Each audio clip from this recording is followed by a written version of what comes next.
Here we find Ramakrishna reconciling the Bhakti Marg with the Gnan Marg, the Dvait with the Advait.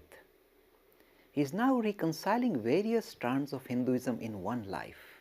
In one life, he is able to move from one to the other without any problem at all.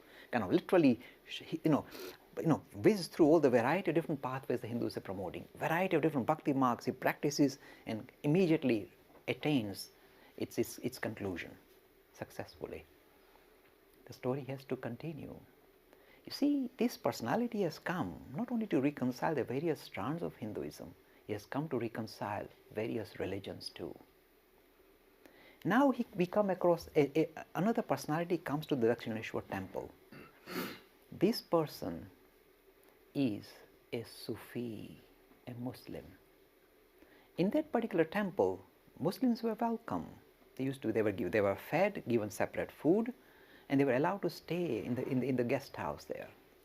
So an unusual person, a Sufi, arrives on the scene, and Ramakrishna is very astute. In no time he catches his attention is drawn by this individual, because he sees kind of culmination of that particular practice in his life very visibly. So he went to him, a very guileless person. He said, "I want to learn about Islam. I wish to learn about your tradition." The person says, "Sure." Now these are the rules of Islam. This is what we study. We study the Quran, and we worship. We pray so many times a day.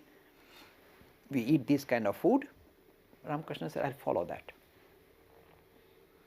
Now, whatever he wanted to do, he would achieve very fast. And somehow, in all the different parts of the story, I find that he is able to achieve his target in literally 3 days. Anything he starts, finishes, comes to conclusion within 3 days. So there's a magic number, 3 days.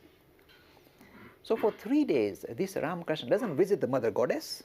He gives us the idea of being Hindu completely. He wears a lungi, is sitting out with the Sufi guy outside, praying so many times a day, eating the Muslim food and everything, and behaving like a Muslim. Couldn't be bothered about the Hindu deities. 3 days he spends like that.